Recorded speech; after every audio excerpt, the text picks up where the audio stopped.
Welcome back to The Negotiators, a production of Doha Debates and Foreign Policy. Hello, I'm Femi Oke. So this is the 5th season of the show, but my first. I am taking over host duties from Jen Williams, who is back to her day job as Foreign Policy's news editor. We will have 8 episodes this season, each one focused on a different negotiation, plus a surprise bonus episode. So, lots coming your way. Let's start in what might seem like an unlikely time and place, a football pitch in Kampala, Uganda, in late May 2010, where Ugandan President Yoweri Museveni is facing off against then UN Secretary-General Ban Ki-moon. I like to play football, but I never expected that I would play with President of Uganda. I recently got the chance to ask Zeid Ra'ad Al Hussein about that day. Zeid is the president of the International Peace Institute and a professor of the practice of law and human rights at the University of Pennsylvania. Well, the funny thing is I missed that football game, and I'm glad that I missed it because I probably would have injured myself. I was flying to Kampala while the football game took place.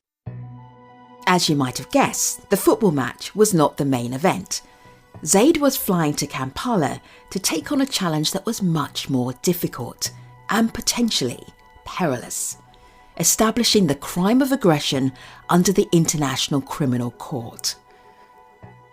The International Criminal Court was negotiated under the rules of the UN, but it is not part of the UN.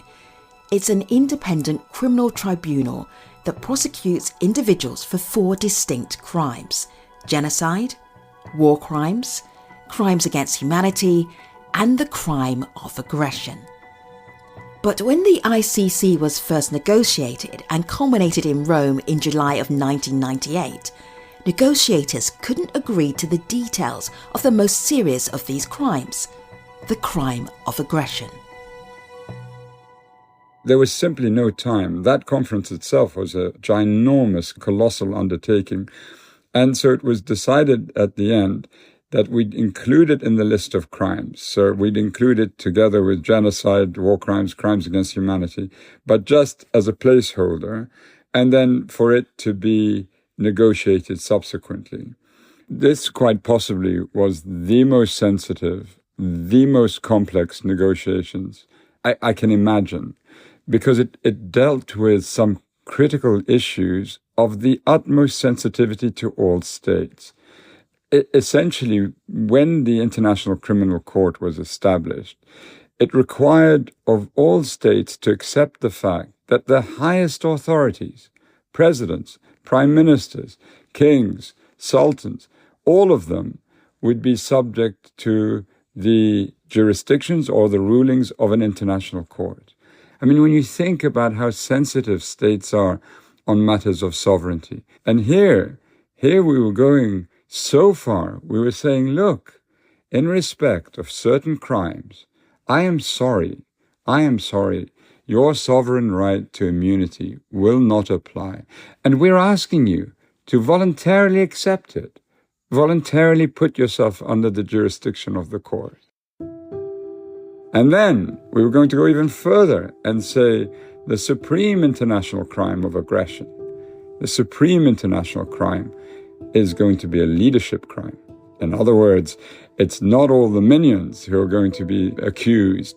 We're looking at you as President X, Prime Minister Y, King Z, whoever you are, you have responsibilities.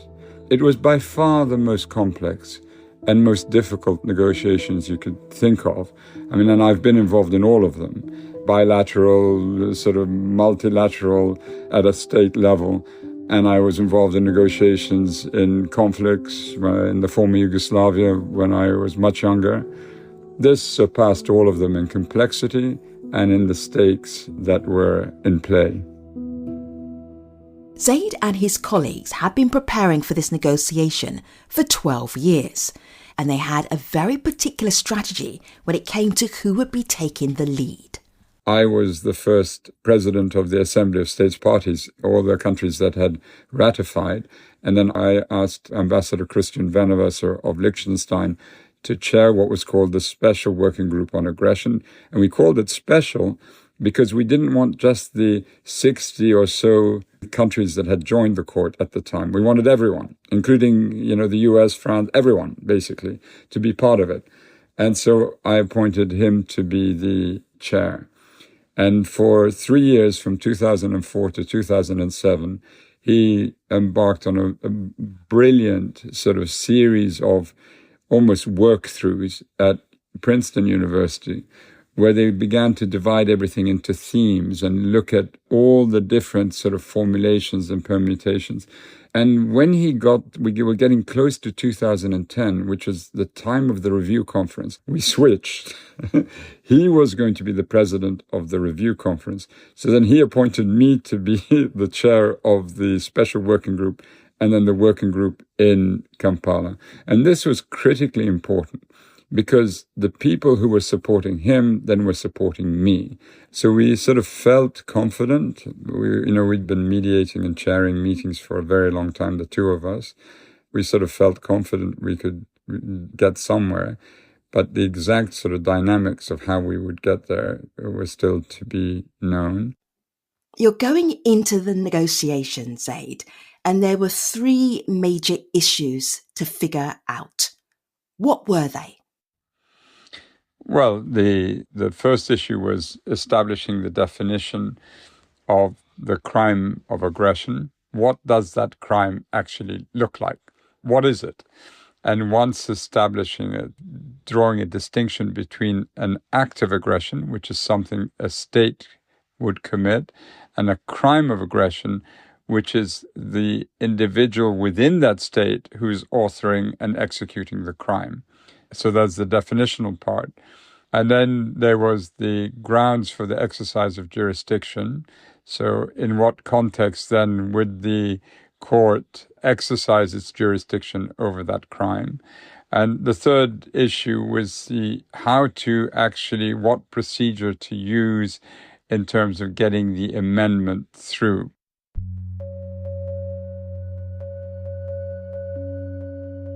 We set ourselves the most impossible task of having 2 different approaches for the amendment itself. One, which was the preferred for many countries in the global south, which basically didn't allow for an opt-in or opt-out. It was essentially you ratify, but you needed 7/8 of states parties to ensure that the thing basically becomes live. And that was very high, but that was the preferred option for the countries of the global south by and large. And then you had the other procedure, which contained this devilish sentence, which allowed for an opt-in. Basically, you could opt in or you could stay out of it. So I want to talk a bit more about the question of jurisdiction. One of the sticking points dealt with the role of the UN Security Council. The 5 permanent members of the Security Council, known as the P5, wanted to maintain their power to determine if an act of aggression had taken place. Was that the biggest challenge when it came to jurisdiction? Well, it was one challenge, yes. In the construction of the UN Charter, there was an Article 39, which specified that the Security Council has the right to determine an act of aggression. And the permanent members, so US, UK, France, Russia, and then later China, when mainland China, joined the Security Council, they saw this as their privilege, that the Security Council determines an act of aggression and that the Security Council has a special role. But we also had to answer the question of what happens if the Council were not to discharge its duties. So we had to try and establish then the role for the ICC in the event that there was no action by the Security Council. So it was quite complicated. Christian and I had a lunch before we went to Kampala, and we were going over all the material. And we sort of felt that on the definition of the crime of aggression, we were there. What was going to be extremely difficult was the grounds for the exercise of jurisdiction, and then the amendment procedure. The night before the conference officially began, there was a speaker who spoke to the delegates. It was 90-year-old Ben Ferencz. I'm grateful to the Secretary General for coming, and particularly after he's had a hard day on the football field. Can you tell our listeners who he was? Yeah, so Ben was this remarkable lawyer who fought in the Second World War and was appointed by Telford Taylor, who was the U.S. prosecutor in the 12 subsequent trials at Nuremberg. And Ben, who was very young at the time, 27 years old, was the chief prosecutor in the Einsatzgruppen case. And the Einsatzgruppen were essentially the death squads, committing the most barbaric and savage crimes against mainly, of course, Jewish populations in that part of Europe. When I confronted these mass murderers, I didn't ask for vengeance. I didn't ask to kill them. I asked for a rule of law which would enable all human beings to live in peace and dignity, regardless of their race or creed. He then went into a private practice, but he was always calling for an international criminal court of this sort. I studied everything there was to read on the crime of aggression, and it was clear to me that war was a terrible thing. And how do you go about stopping that? Ben was there, feisty as ever. He was rather diminutive in size, but a huge character, a lovely man, and we all adored him. We'd see him at breakfast, we'd see him at lunch, because we were all in this resort together. And then he would sit there and he'd give me an earful about what I needed to do. And so, but, always jovial and cheerful, but tough. Tough if he needed to be. I want to take you back to the first day of the general debate, and reportedly there were several delegations supported fully, including the crime of aggression in the Rome Statute. No one spoke against it. But that changed apparently on day 2 with a speech from France. What did France say? Well, it wasn't simply France alone. The P5 in general were not happy with this whole exercise. And France and the UK were in a more complicated position than China, Russia, and the US because they had ratified the Rome Statute. It was a very difficult balancing act because on the one hand, they were permanent members of the Security Council who were trying to jealously guard their privilege under Article 39 of the UN Charter. And then you had the equally important responsibility of being a state party to the Rome Statute. And for them, they were in this sort of tricky position of having to balance those interests and trying to see whether or not their interests would be preserved.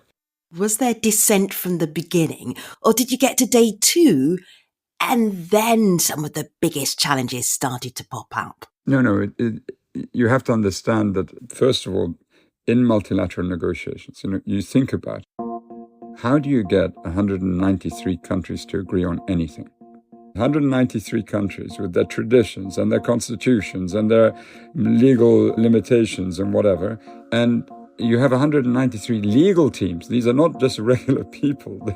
They're prone to being argumentative and precise. And so you're beginning with a descent of 193 countries, and you're trying to bring them together. It requires a huge amount of technique, an enormous amount of technique. Multilateral diplomacy is an art form, and practiced at the highest levels, it's breathtaking. It's almost like magic. It's miraculous to get them to agree. Miraculous. Because the idea that you just sit there and say, okay, we all agree, that never happens. And so in the beginning, we knew the permanent members were going to be likely hostile to this whole exercise. We knew that France and UK were likely to be slightly less hostile because they were states parties. And so, was there a possibility of peeling them away at some stage? And when would that stage be? And that's sort of what, in the end, was the decisive point. The US was also going to be a challenge. Unlike France and the UK, the US has not signed on to the Rome Conference, so they did not have a vote. But the United States brought a very large contingent to Kampala, and at the end of the first week, Harold Koh, Special Advisor to the US Department of State, stood up and presented a long list of reasons why he felt the question of aggression should be postponed entirely. Did that worry you? So Harold Koh was a friend of all of ours. He used to be the Assistant Secretary of State for Human Rights in the 1990s. He was a very well-known and highly regarded dean of the Yale Law School, very likable character, and he was leading a large U.S. delegation. And there was a headline in one of the newspapers in Kampala after he had given an interview, which basically said something like the negotiations will collapse or something along those lines. I think he thought it highly unlikely that there would be a successful outcome to the negotiations. And the US certainly had some very deep concerns. But again, the whole process of creating a successful outcome is to anticipate basically all of that. And you as you're presiding over the negotiations, you're constantly refining the text. So you do this in a number of ways. You have a conference paper that you present, you have non-papers that you present, and then where you give alternatives to issues, then the member states often will themselves form small groups and try and come up with a solution to those alternatives. And if there is a broad support behind those alternatives, then you embroider it into your next conference paper. And I think I had 3 at the time that I was presenting, and you keep the text rolling, you keep it moving, and you keep adjusting, and you keep working out the different formulations.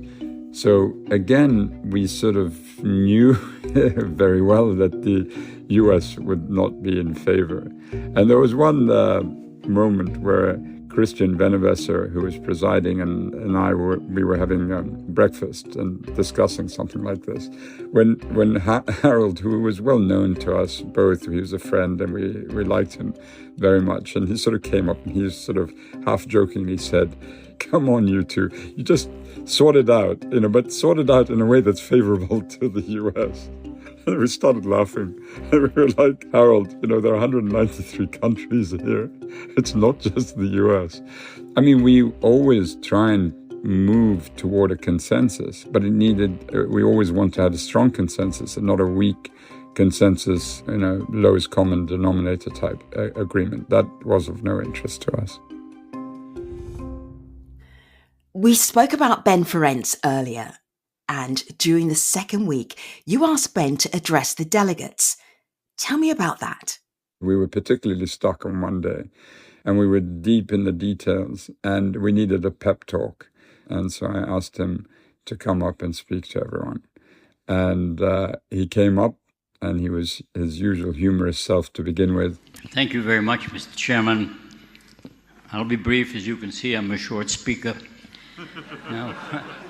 And then he gave us a rocket, all of us collectively, told us to basically get on with it and stop mucking around. Do you think you're going to get everybody to agree on every clause in every document and every sentence in connection with this complicated subject? I don't think you can do it. I don't think you can get everybody to agree on how to peel a potato or how to milk a cow. A complicated issue of this kind has to be dealt with differently, and it can be done. He wanted to have a strong amendment on aggression. He didn't want delays, he didn't want postponements, he didn't want opt-ins, opt-outs. His position was essentially, we decided on aggression at Nuremberg, and don't dilly-dally so much, and think of the importance of what it is of this moment. It's not really a matter of little details, whether it's manifest violation or major violation. This is not the point. The point is, are murderers being told you can continue to murder and no one will try you? I say no. Often you do need that because you're so deep into the weeds and it can be horribly technical and you're trying to figure everything out, and you need someone just to sort of essentially give you a few slaps across the face and say, wake up, pay attention, look at what it is you're doing, and you need to do the right thing. You're listening to The Negotiators. On each episode, we look at one dramatic negotiation through the lens of one of the participants. More after the break.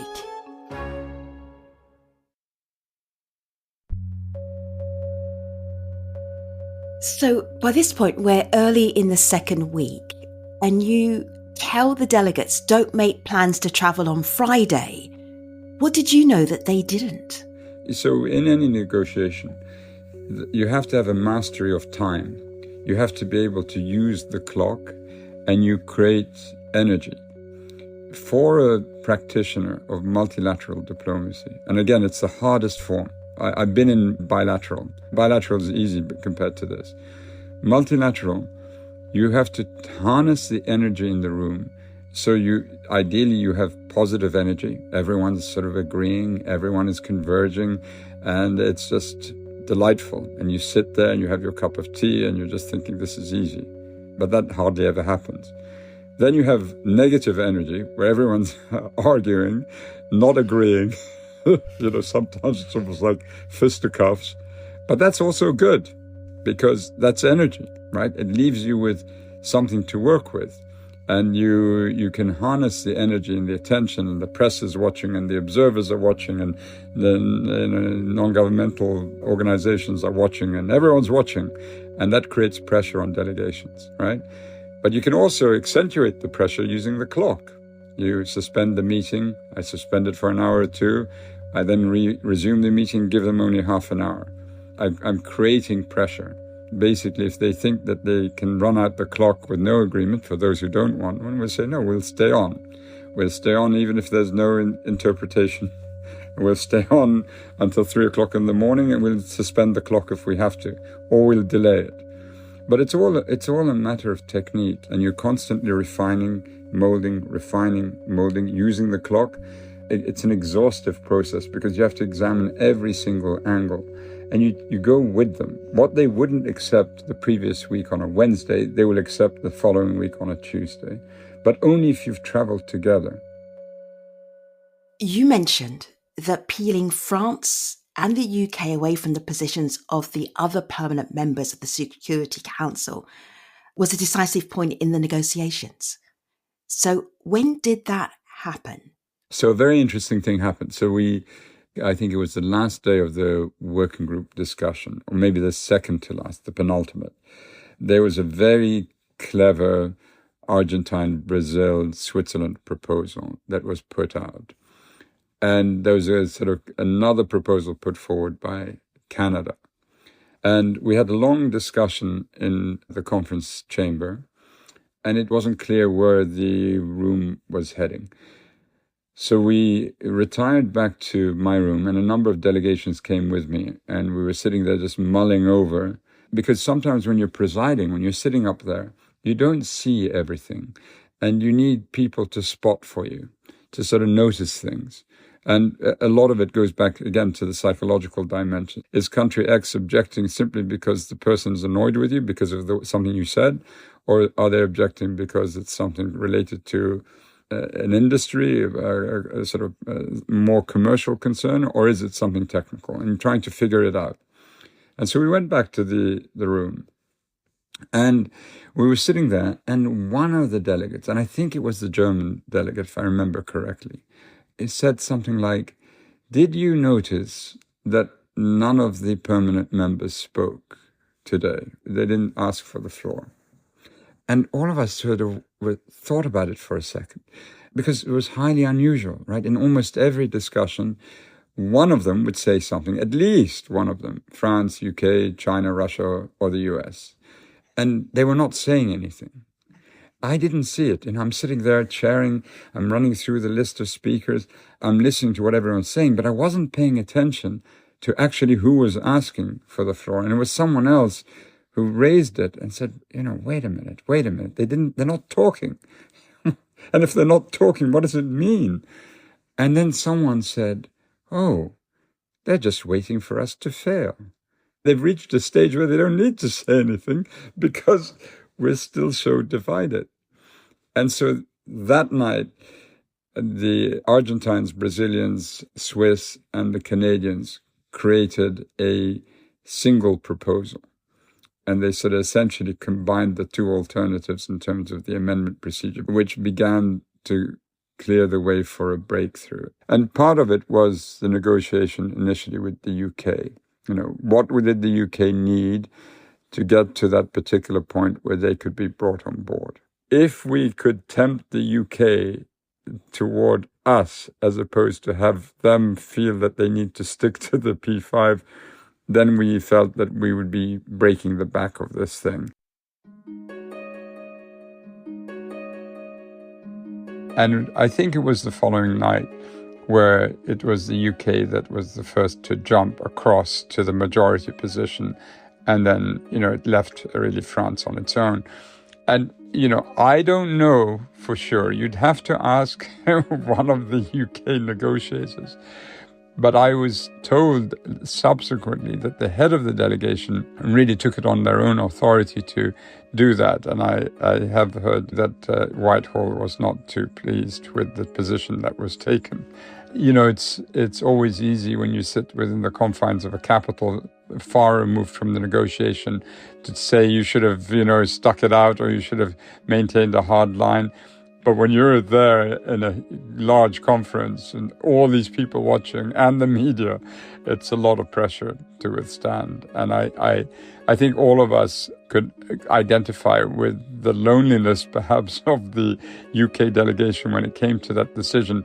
But we were grateful that the UK did make the break. And it was important that it started. You didn't have the permanent members as a bloc solidly opposed to the outcome. Let me take you to the last 2 days of the conference. So much to do, so much going on. What stands out? What do you remember? And why? So once I handed my my material over to Christian, on the floor, it seemed like a big change, that we were moving into the final stage and the pressure was mounting. In real terms, it wasn't that much of a change because the people who were working with me then went to work for Christian himself. And then I was part of Christian's team as well. So I was still sort of in on it, where we narrowed it down to a position where we felt the majority is going to vote for. And if we call for a vote, it would be a very small minority voting against. You sort of sense that if, 186, 187 countries can live with it, and 3 or 4 are against, that's fine. You reach the end and you can call for a vote. So we're on Friday, final day of the conference. The morning session is cancelled. What is going on behind the scenes? Well, at that stage, you're preparing the final text, and Christian was working on his statements that he was going to give. You can always have surprises, and you want to try and minimize those. So you make sure that the statements that you're going to read out, that they sort of bottle the pressure, and then you sort of open the bottle during the meeting and hope that delegations feel roused by the moment and the need and the feeling that they're going to do something important. And I think Christian was trying to, at that stage, create that sort of moment. The plenary was reconvened 10:30 at night by this time. Christian presents a final proposal. This proposal would delay the adoption of the amendment for 7 years. Nuremberg prosecutor Ben Ferencz was especially dismayed by it. He was very unhappy, extremely unhappy. And he made it known. And I think also there was partly this thing, he was 92. He wanted to be alive when this thing entered into force. As it turned out, he lived to the grand old age of 102. And so he was alive when it did enter into force. But he was very unhappy with us. And he made it known. And then we had a little hiccup. Because the first delegation to take the floor, and maybe you're going to allude to this, was a delegation of Japan. They took the floor, and we were like, oh, this may not go in a good direction. And he was a very distinguished Japanese ambassador. He was new to the process, so I don't think many of us had met him before. But the tone of his intervention made us think, oh, this may go sideways. Was that the part where the speech started with, "It is with a heavy heart"? Yeah. And I think I was sitting next to him because it was, Japan, Jordan in the alphabetical order. We're next to Japan. I was wondering whether I could switch off his microphone from where I sat. I say, Your Excellency, with my deepest respect, it's middle of the night and, we're really not in any mood. No, I mean, I'm saying so jokingly. No, listen, it's every delegation's right to speak. And if you have misgivings at the end, you can express them. What you always worry about is if you've reached a stage, and don't forget, this negotiation, had been going on for 12 years, right? So it's not like we just turned up in Kampala and, 3 or 4 sessions and we said, okay, let's vote. We had looked at and examined every angle to this issue from every perspective, exhaustive analysis. I think in the case of Japan, from their perspective, they had a concern. And I think for the rest of us, the concern was that, the Japanese ambassador will pull in tow many other countries and suddenly you have to reopen the whole thing and then extend beyond the weekend. But it didn't happen. The Japanese delegate began his speech with, "It is with a heavy heart." But he then concluded with the revelation that Japan would not stand in the way of the consensus. What happened next? Well, I think I wanted to give him a hug. I can't remember exactly because it is 15 years ago. But once that intervention had taken place, I think there were a few others, but we all realized that we had more or less accomplished what we had set out to do.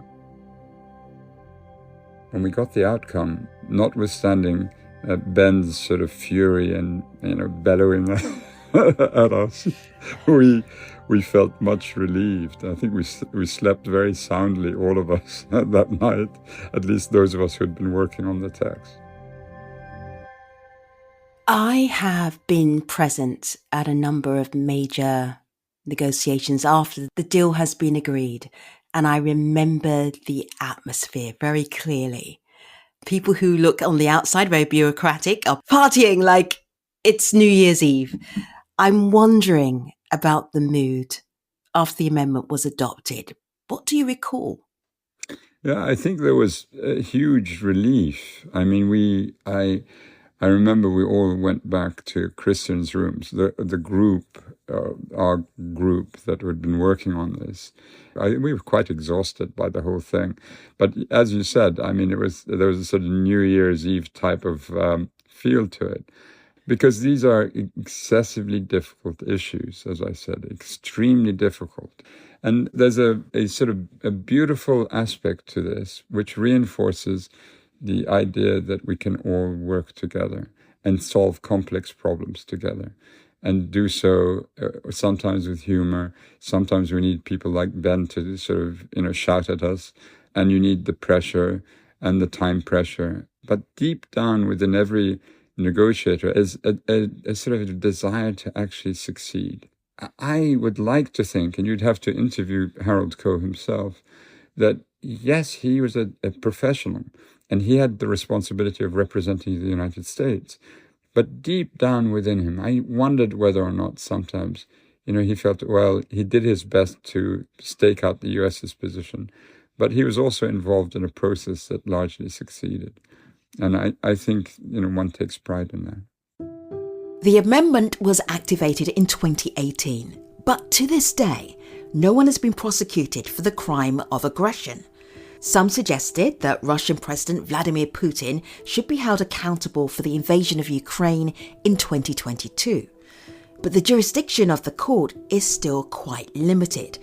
And because Russia has not signed the Kampala Agreement, Russian leaders cannot be prosecuted for the crime of aggression without a referral from the Security Council. There was an attempt to expand the jurisdiction of the court this summer, but that attempt failed. Would you describe what you negotiated in Kampala as a victory or in some other way? No, every step forward is a victory. And clearly you saw the limitations when the Russian Federation invaded Ukraine. But had we not negotiated it, it would have been equally bad. So every move forward, every step forward is good. One has to, again, imagine how difficult it is to get countries to agree. And again, the fact that we can agree on anything is amazing. I think it's amazing. And so it's a matter of being on a voyage together, all of us together, traveling through the text together, the variations, the formulations, the amendments, and then arriving at the destination together. And the destination may look to others as falling short, but we've moved some distance. And the next job is to move it further.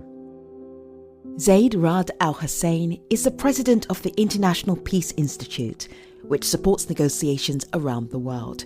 They're our special partner for this season of The Negotiators.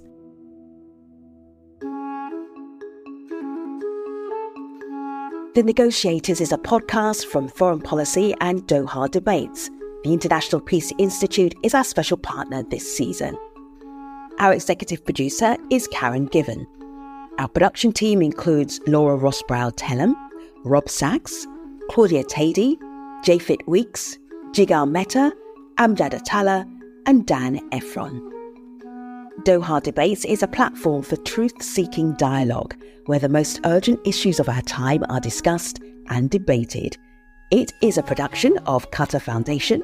Learn more at dohadebates.com. Foreign Policy is a magazine of news and ideas from around the world. We encourage you to subscribe at foreignpolicy.com/subscribe. The International Peace Institute works to strengthen inclusive multilateralism for a more peaceful and sustainable planet. Learn more at ipinst.org. If you're enjoying the show, take a second to follow the podcast so you never miss a new episode. And if you found today's episode insightful, drop a quick 5-star rating or review. Your feedback helps more people find us. Next time on the show, in 2022, David Gressley was the UN Humanitarian Coordinator for Yemen when he was asked to do something far outside of his job description, negotiate the transfer of oil from an aging oil tanker and avert a major environmental disaster. So I got a call saying, hey, David, you've been concerned about this, and you really have always said that it should be somebody on the ground managing this. And we all have decided that you're right. So we've chosen you. That's next week on The Negotiators.